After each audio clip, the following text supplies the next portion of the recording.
Poursuit son grand ménage après la tentative de coup d'État du 15 juillet. De nombreux hauts gradés de l'armée ont été exclus et près de 130 médias ont été fermés. Le point avec Hugues Angot et Philippe Antoine. Ils affichent un air grave.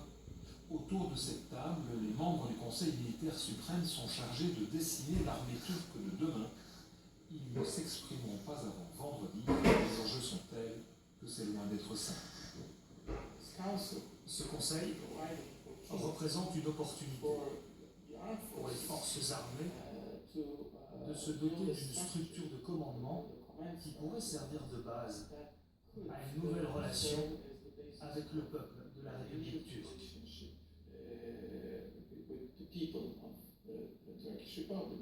Mais avant que soit établie cette nouvelle relation, c'est toujours la méfiance entre le pouvoir et les militaires.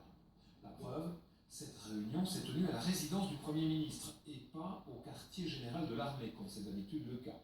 Une armée pour l'instant privée de près de la moitié des plus hauts gradés. 149 généraux et amiraux en ont été exclus, de même que 1099 officiers pour conduite déshonorante.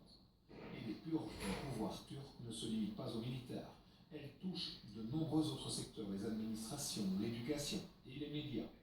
Le gouvernement a officiellement annoncé la fermeture de 45 journaux, 23 stations de radio, 16 chaînes de télévision, 15 magazines et 3 agences de presse, des mesures qui s'ajoutent aux 89 mandats d'arrêt émis contre les journalistes depuis le début de cette semaine, une situation inacceptable pour la Fédération internationale des journalistes.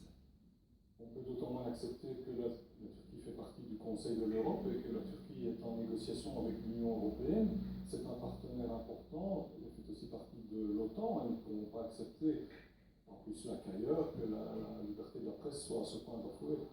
La Fédération internationale des journalistes demande donc à l'Union européenne de réclamer des comptes au président Erdogan sur les violations de la liberté de la presse.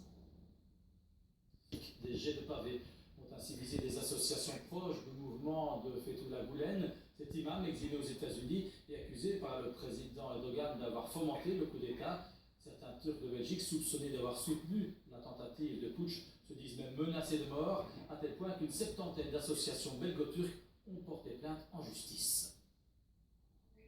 Attends un peu, on va prendre d'assaut ta maison aujourd'hui. Sache qu'on suit chacun de tes pas, sois tranquille, je vais la mettre moi-même, cette balle dans ta tête.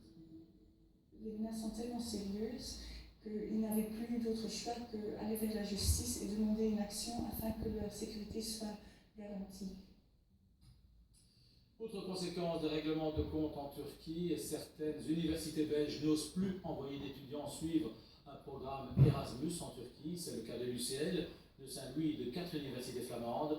Une attitude qui n'est pourtant pas partagée par Liège et l'ULB qui maintiennent de leur côté leur programme d'échange. Risque de résurgence de ce putsch. Le président turc lui-même le dit, il appelle ses militants à continuer à rester mobilisés. Et donc on se dit que cela risque de réexploser dans les semaines et les mois qui viennent. Et par mesure de précaution, on a décidé de ne pas envoyer d'étudiants en Turquie, en tout cas pour les semestres. On réévaluera la situation au deuxième semestre. L'ULB suit toujours dans ces matières-là les recommandations du ministère des Affaires étrangères. Et en l'occurrence, ce ministère ne déconseille pas de partir à Istanbul ou à Ankara, qui sont les destinations où se trouvent